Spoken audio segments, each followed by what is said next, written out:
Salut, c'est Alexis, je vous souhaite bienvenue sur la chaîne YouTube de Contournement et on va parler d'outils no-code évidemment. Dans cette série Premier pas, on découvre avec vous des outils no-code récents, des fois un peu moins récents mais qu'on n'a pas encore traités et on les découvre avec vous pour que vous puissiez savoir un petit peu de quoi ils retournent. Et puis moi-même, je vous livre un petit peu en live en général mon analyse de cet outil et on voit ce qu'il y a d'intéressant, moins intéressant, on compare avec les autres et on voit un petit peu l'intérêt du buzz éventuellement qu'il y a autour de cet outil. Cette semaine, je vais m'attaquer à un outil qui s'appelle NoCoDB, dont on a beaucoup parlé dans l'écosystème NoCode et qu'on m'a demandé de traiter dans un des commentaires des vidéos. Donc comme quoi ça sert de commenter ces vidéos, n'hésitez pas, sous la vidéo, n'hésitez pas à mettre des commentaires, n'hésitez pas à me dire ce que vous voudriez que je teste dans ces vidéos premier pas, ou alors ce que je traite dans des tutos no-code. Alors, NoCoDB, qu'est-ce que c'est ? NoCoDB, c'est un outil qui vous promet de pouvoir être une alternative open source à Airtable. D'ailleurs, je vais passer tout de suite sur l'écran, et puis là, on voit sur leur page d'accueil que vraiment, open source, Airtable alternative, c'est une proposition de valeur, comme on dit dans le business, qui est très importante, qui me paraît très prétentieuse aussi, j'ai envie de dire, mais qui me séduit néanmoins, puisque bien que je sois un grand fan d'Airtable, et qu'on forme chez Contournement à Airtable, j'ai envie d'avoir des alternatives open source aux outils no-code. J'ai envie d'avoir des outils no-code open source. C'est même pas une question d'alternative finalement, c'est que j'ai envie qu'il y ait des outils open source qui soient no-code, qui embrassent cette philosophie et ce mouvement no-code. C'est important parce que pour différentes raisons. C'est important pour une première raison qui est pas celle la plus intuitive. Vous pensez peut-être que c'est important parce que ça peut être gratuit. Très franchement, je pense qu'il faut des fois payer pour des outils de qualité. Et open source ne veut pas dire gratuit. Vous allez avoir des frais d'hébergement, vous allez avoir d'autres frais, peut-être payer la personne qui va maintenir votre instance.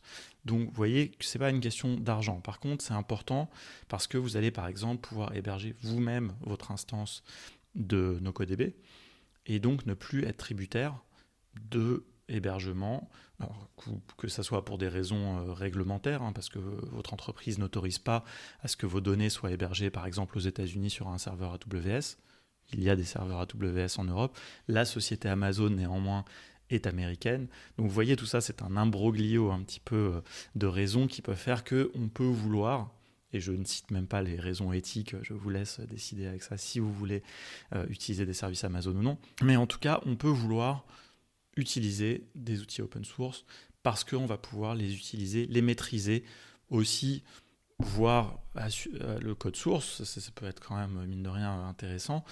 Il faut avoir les compétences, mais ça vous assure aussi de la présence d'une communauté pour vérifier la sécurité, ça vous assure différentes choses. J'ai déjà évoqué ce sujet d'ailleurs dans la vidéo sur N8N que je vous invite à recommander, qui est un outil d'automatisation open source que l'on pourrait considérer être une alternative à Zapier ou N8N ou Integromat, pardon. Mais je vous invite à regarder ça et vous en saurez plus parce que j'ai envie de tout de suite rentrer dans le vif du sujet. Ce grand titre Open Source Airtable Alternative m'intrigue et donc j'ai envie d'en savoir plus. Alors évidemment ici vous avez un bouton GitHub classique dans les projets open source pour vous inviter à aller voir le code du projet, y contribuer éventuellement faire remonter des bugs aussi, très important pour les outils open source, c'est comme ça qu'on les améliore.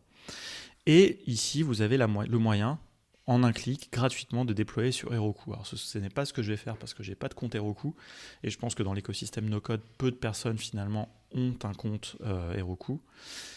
Néanmoins, si vous savez ce que c'est, si vous avez utilisé, vous avez cette option-là de cliquer ici, et vous allez pouvoir déployer une instance donc, de NoCoDB sur Heroku. Très important, en fait, finalement plus important, ici, quelles sont les bases de données qui sont supportées.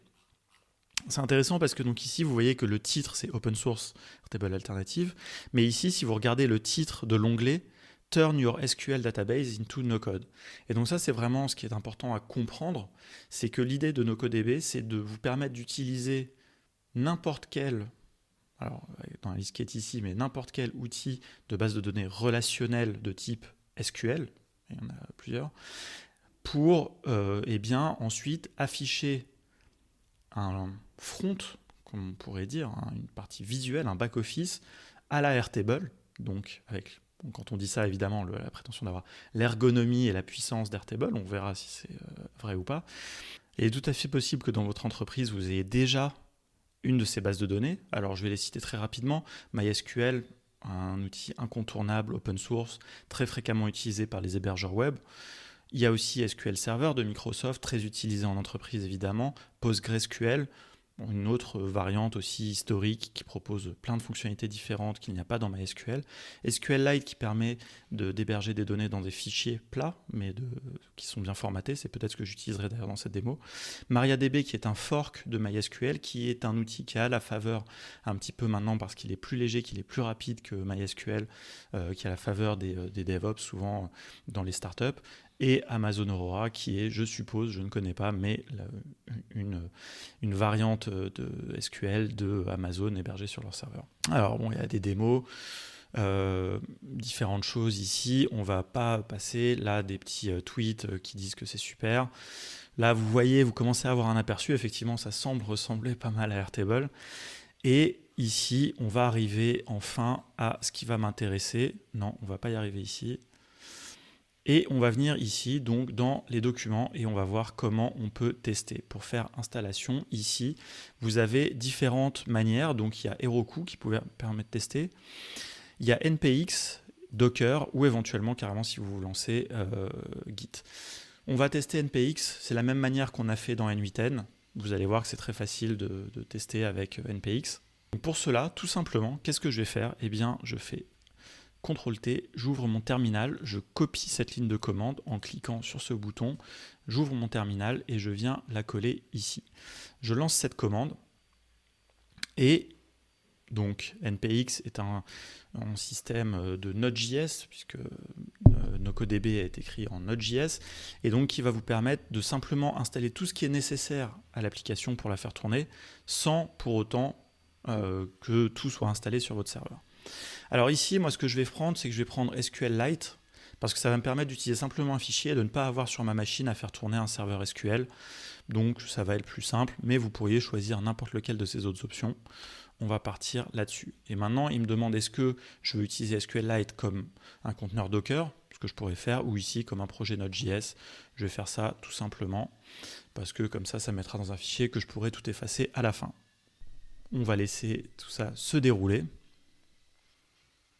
Et c'est terminé, et donc ici, il m'indique que je dois aller visiter cette adresse sur mon ordinateur. Donc là, c'est vraiment l'équivalent de si vous l'aviez installé sur un serveur. Mon ordinateur est un serveur. Vous l'aurez peut-être remarqué, je fonctionne avec Linux.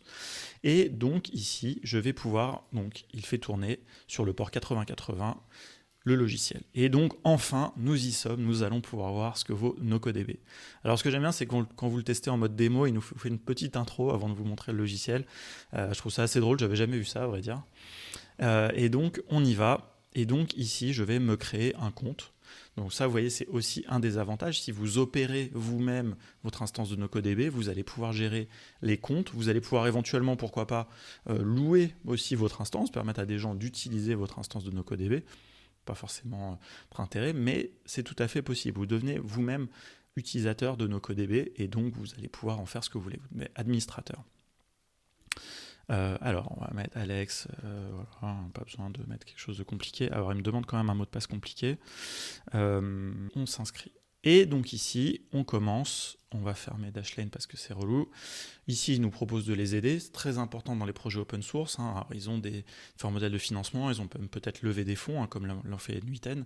Je ne sais pas, j'avoue que je n'ai pas creusé cette question-là. Si vous le savez, mettez-le dans les commentaires. Mais en tout cas, vous pouvez aussi les sponsoriser. Nous, on ne va pas le faire pour l'instant, mais qui sait, peut-être à l'avenir. Alors, dans NoCoDB, il y a une notion de projet. Et donc, ici, on va créer un projet. Alors, pour créer un projet, vous pouvez le créer en vous connectant à une base de données. Ça, c'est ce que je ferai après. C'est un usage que je trouve très intéressant. Ou sinon, ici, vous pouvez créer un nouveau projet. Donc, vraiment en étant en mode Airtable, tout simplement. Et donc, ici, je crée mon projet. Alors, projet de fou, par exemple. Ici, je vais laisser API REST. Comme dans Airtable, NoCoDB vous propose de vous connecter aussi à vos tables et à vvos bases de données via API, mais je reviendrai peut-être sur ce point un petit peu plus tard. Et donc là, je le crée. Et donc ici, je me retrouve tout de suite dans une base de données. Et alors ça ne fait pas partie de NocoDB, en fait, ce formulaire, c'est un formulaire Google Form d'ailleurs, qui est intégré. Donc ça, c'est un peu pénible là pour la démo, parce qu'en fait, là, c'est peut-être un petit peu confusant, mais en fait, ça, c'est simplement parce qu'on est sur une version de test, et donc il nous propose de faire un feedback. Donc ici, je vais tout de suite créer une nouvelle table pour sortir un petit peu de cette complication. Alors, ici, admettons, on va faire une base de données de tâches, par exemple, tout simplement. Et ici, donc, alors là, vous voyez déjà des colonnes par défaut qui vous proposent l'identifiant, petite subtilité qu'on n'a pas généralement dans Airtable, tout ça est un peu masqué. Vous allez voir que NocoDB est quand même un outil beaucoup plus riche et complexe dans un sens que peut être Airtable. Et donc, ici, vous avez date, heure de création, dernière modification. Je crée ici, et donc là, je me retrouve, voilà, un petit peu, si on observe un petit peu là ce qu'on a à l'écran, un petit peu dans effectivement un espèce de clone d'Airtable. Alors dans Airtable, on n'a pas cette partie-là, qui est un petit peu complexe ici, je reviendrai un petit peu dessus. En fait, ils ont mis les vues de ce côté-là. Les onglets représentent des tables, mais pas toujours, puisque le premier onglet ici représente plutôt les utilisateurs qui vont avoir accès à cette base de données. Donc il y a aussi, là, les onglets ne représentent pas exactement la même chose, il y a une petite icône qui permet de différencier. Et donc ici, je suis dans ma table, et donc avec mon identifiant. Je peux créer une nouvelle ligne, et donc là, ça va être le titre de ma tâche, faire une vidéo sur NocoDB. Alors, voilà, donc là j'ai commencé à remplir ma base de données. A priori, jusqu'ici, rien d'extraordinaire. Si je veux remplir ma base de données d'une manière un peu plus sympa, il y a une notion de formulaire ici, qui est, comme vous le voyez, coming soon. Alors ça, c'est un peu le problème. C'est un outil qui est très jeune, vous le constatez dès maintenant, tout n'est pas disponible malheureusement. C'est pour ça qu'à mon avis, on est encore loin quand même, je vous spoil un petit peu ma conclusion, mais on est quand même encore loin d'un outil qui fera vraiment de la concurrence à Airtable pour l'instant. Néanmoins, comme je l'avais dit quand j'avais fait la démo pour NoCode France de Baserow, qui est une autre alternative à open source à Airtable, il y a quelque chose de prometteur, en tout cas dans le fait de se lancer là-dedans. Il faut commencer quelque part, même s'il n'y a pas toutes les fonctionnalités. On continue, et alors ce qu'on va faire, c'est qu'ici, on va créer un nouveau champ. Alors, si je crée un nouveau champ, ici, par exemple, eh bien, est-ce que la date d'échéance, par exemple, vous voyez ici que je vais pouvoir choisir le type de cette colonne. Donc, si vous êtes familier avec Airtable, vous y retrouverez. Alors, vous allez voir qu'ici, vous avez des types qui sont assez riches. Il y en a beaucoup, il y en a quasiment autant que dans Airtable, je pense. Certains qui ne sont pas aussi dans Airtable, par exemple la notion de foreign key, dans laquelle je ne vais pas rentrer, mais qui est une notion de clé étrangère. Donc, c'est là qu'on voit que NocoDB est très lié quand même à une base de données SQL, puisque tout ça, ce sont des données, vraiment des concepts qui sont très forts dans les bases de données relationnelles type SQL. Je ne vais pas rentrer dans le détail, si ça vous intéresse, regardez le cours d'Open Classroom sur les bases de données SQL et vous apprendrez plein de choses. On a des lookups, single line of text, long line of text, attachment. En plus, ils ont repris les mêmes noms que dans Airtable, donc c'est pratique. Par exemple, si je veux une date, eh bien, je vais mettre une date ici et c'est tout. Ici, vous avez un cadre, encore une fois, très technique, avec ici des paramètres, primary key, not null, etc., qui sont des attributs qui sont complètement liés aux bases de données relationnelles. Je ne vais pas rentrer là-dedans.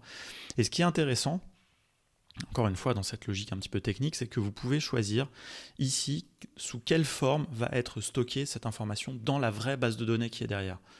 Et donc ici, on va choisir un temps de type date, mais on aurait pu choisir un champ de type varchar, qui est un champ de type texte, par exemple. Ici, on peut mettre une valeur par défaut, la longueur, voilà, je ne rentre pas dans ces détails, tout ça est un petit peu technique. Et je fais Save, et la table a été mise à jour, et donc ici, si je clique, eh bien, je vais avoir un petit calendrier. Donc, vous voyez, on est quand même dans une ergonomie proche de Airtable. Je ne vais pas vous faire toute la liste des champs. Est-ce qu'il y a quelque chose d'intéressant que je constate ici? Il y a des cases à cocher, par exemple, si je veux dire tâche, est-ce que la tâche est terminée? Voilà, donc ouais, le type dans la base de données, c'est un booléen.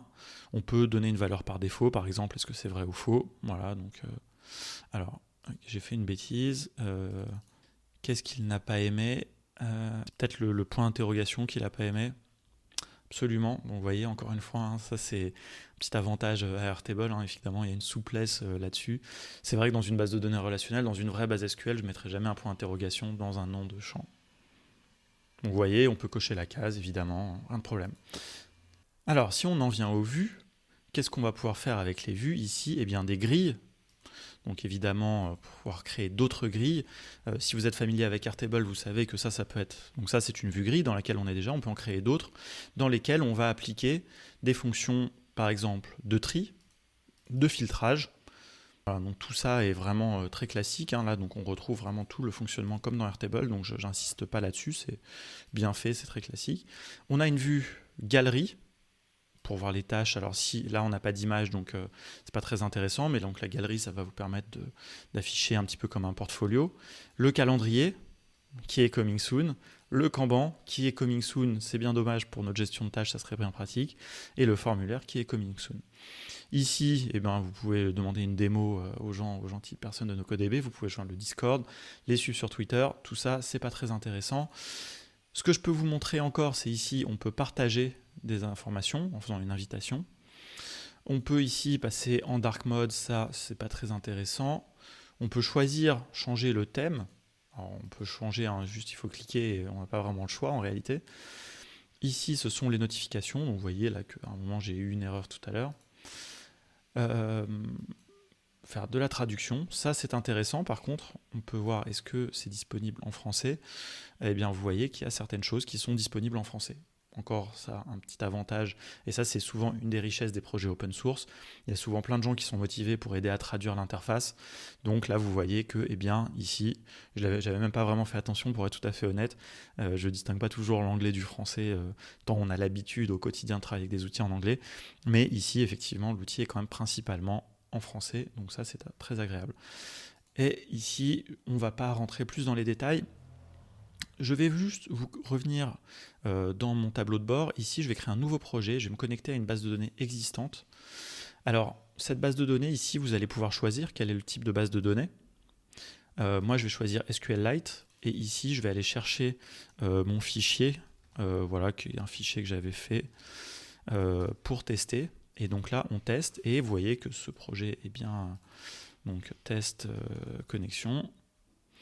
Et je l'enregistre. Et donc ça, alors c'était une base de données extrêmement simple que j'avais créée. Vous voyez qu'ici, il y a déjà une table, une liste de bandes dessinées. Et donc ça, c'est un des avantages que je vois quand même à NoCoDB. Pour les gens qui travaillent au quotidien avec des bases de données relationnelles, pour les personnes un petit peu d'entre vous qui ont fait du web déjà avant le no-code avec des outils, avec une stack classique PHP MySQL qui est la stack de WordPress, vous savez par exemple pour administrer une base de données MySQL, vous allez passer par un outil qui s'appelle PHPMyAdmin qui est vraiment à l'ancienne. Alors je ne sais pas, peut-être qu'ils l'ont amélioré maintenant, j'avoue ça fait longtemps que je ne l'ai pas testé, mais là vous avez un front. Vous allez avoir un back-office en fait pour gérer votre base de données qui va être vachement plus agréable. Donc typiquement, un usage un petit peu que je mentionne au passage, vous pourriez utiliser NoCoDB pour administrer votre base de données WordPress. Et ça, alors attention à ce que vous allez pouvoir faire, il ne faut pas tout casser dans votre base de données WordPress, plutôt utiliser WordPress pour mettre des données dedans, mais typiquement, vous pourriez faire des opérations, des choses, ou au moins visualiser en tout cas les données sans les modifier, peut-être ça sera plus sage avec ça. Donc là, vous voyez, je peux créer des vues, etc. Ça va être quand même très pratique. Donc voilà, c'est un usage que je vois, je voulais le mentionner. Il y a autre chose que je dois vous préciser, c'est que il y a ici, grâce à Swagger que les développeurs connaissent, il y a une documentation pour toutes vos API et une documentation vous voyez qui est adaptée, vous voyez, puisque là vous voyez bande dessinée par exemple.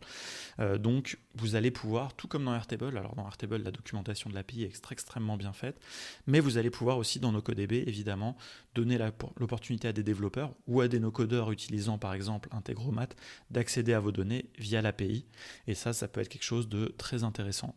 Dernière chose, il y a un magasin d'applications, voilà, je vais le dire en français, j'allais dire App Store, ici, et ça c'est souvent aussi une des grandes richesses de l'open source. Airtable a mis 5 ans à sortir sa marketplace d'applications, son App Store, j'ai envie de dire, marketplace. Vous voyez là, NoCoDB en a déjà un grand nombre. Ce qui est intéressant, c'est que c'est souvent des membres de la communauté qui vont contribuer et qui vont permettre donc de créer ces applications. C'est souvent aussi un très bon moyen de contribuer à un projet open source, écrire des plugins ou des extensions. Et donc vous voyez que là, vous avez déjà des choses très intéressantes, par exemple pour envoyer des emails. Et donc là, il suffit d'installer ça. Vous allez mettre vos paramètres, je ne vais pas le faire là maintenant, et vous allez pouvoir faire plein de choses. Space, S3, c'est pour vous connecter à des systèmes de fichiers, chez Amazon, chez Digital Ocean. Vous connectez à du chat, Twilio pour envoyer des SMS, et à mon avis, il y en a de nombreux qui vont arriver très bientôt. Voilà, donc ça, je trouve ça très intéressant que ça soit disponible dès maintenant, parce que c'est vraiment un très bon moyen de d'étendre les fonctionnalités très vite. On l'avait évoqué évidemment dans la vidéo avec N8N, parce que c'est aussi une des forces d'N8N. Évidemment, c'est un projet beaucoup plus jeune que Zapier, mais qui a beaucoup d'extensions, parce que ce sont des membres de la communauté qui les écrivent quand ils en ont besoin.